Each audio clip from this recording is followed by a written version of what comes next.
Welcome to Samba Samba. Enjoy the video. You start by preparing the essentials: batteries and Zonai components that accept charge. You want at least one charged battery and 2 empty batteries so you can transfer power immediately. Once done, place batteries on a stable surface and line up conduits or wires for a clean connection.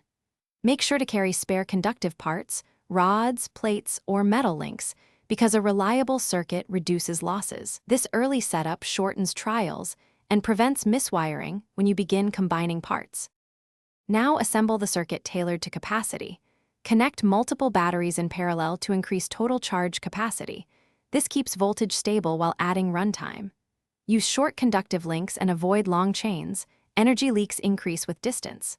Add a regulator or limiter to balance draw between cells, and place switches so you can isolate faulty batteries without destroying the whole system.